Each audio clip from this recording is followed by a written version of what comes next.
کسی زمانے میں بغداد کی فضاؤں میں ایمان کی خوشبو تھی، گلیوں میں چراغوں کی روشنی اور مدھم دعاؤں کا شور ہر طرف تھا۔ ایک چھوٹا سا بچہ عبد القادر خاموشی سے مٹی کے چھوٹے چھوٹے پتلے بنا رہا تھا۔ ہر پتلے میں اس کی محبت اور خلوص جھلک رہا تھا۔ کوئی نہیں جانتا تھا کہ یہی معصوم بچہ آگے چل کر غوث اعظم کہلائے گا اور اللہ کے نیک بندوں میں سب سے بلند مقام پائے گا۔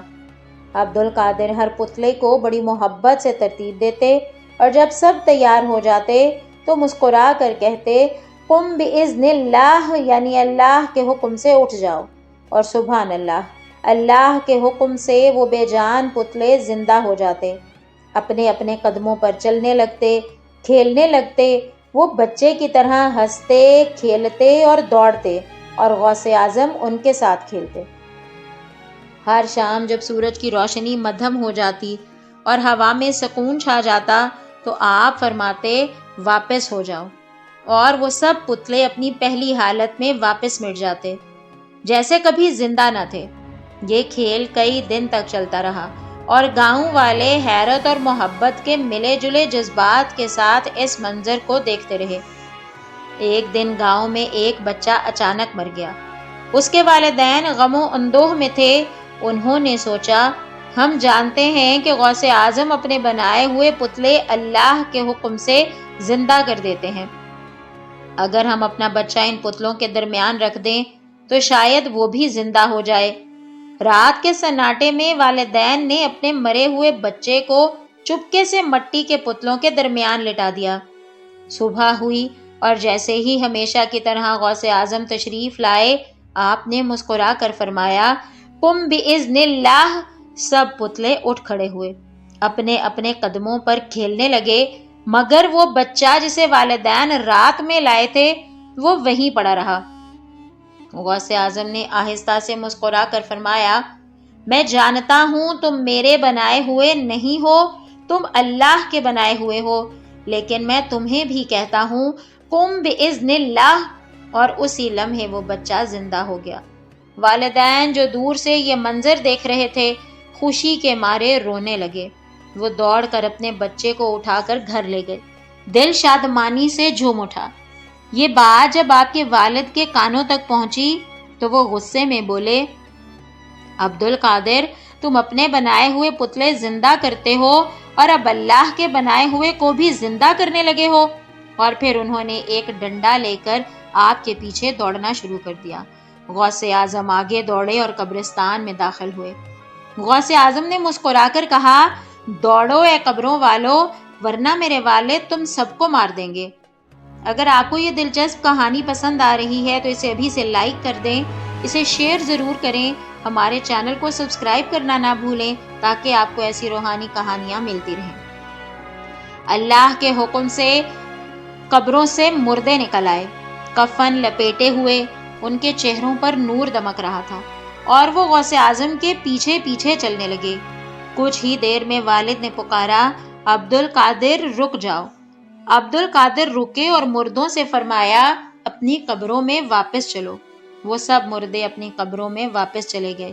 پھر آپ نے مسکرا کر اپنے والد کی طرف دیکھا اور فرمایا، ابو جان، اچھا ہوا آپ نے روک لیا، ورنہ یہ سب قیامت تک کفن سر پر لیے چلتے رہتے۔ یہ واقعہ ہمیں ایک گہرا سبق دیتا ہے۔ جب بندہ اللہ کا ہو جاتا ہے تو اللہ خود اس کا ہو جاتا ہے۔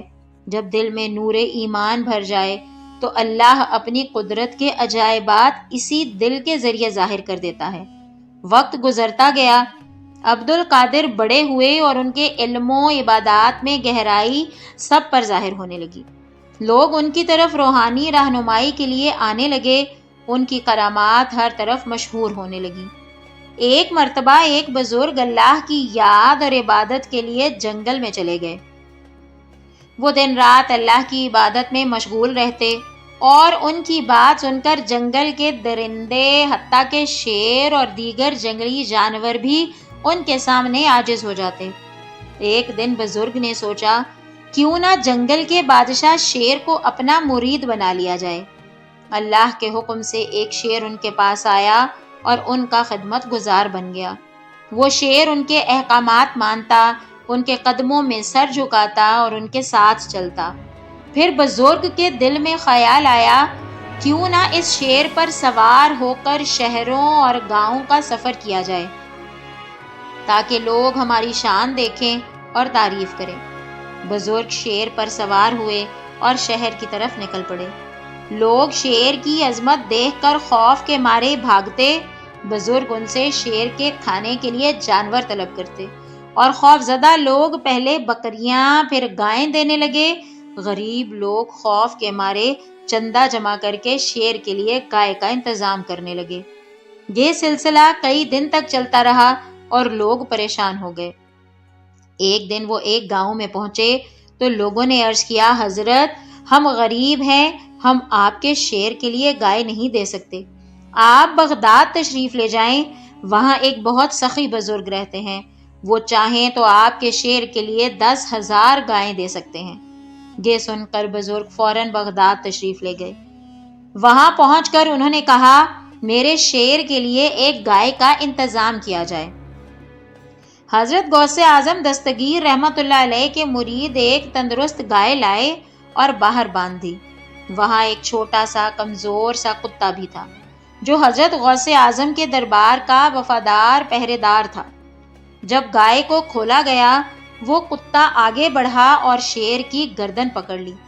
دیکھتے ہی دیکھتے شیر وہاں ہی مر گیا، اور سبحان اللہ، وہ شیر جتنا بھی طاقتور تھا، چاہتا تو ایک جھپٹے میں کتے کو مار دیتا، لیکن یہ سب حضرت غوث اعظم دستگیر رحمت اللہ علیہ کی کرامت تھی، جس نے اس کمزور کتے میں اتنی طاقت پیدا کر دی۔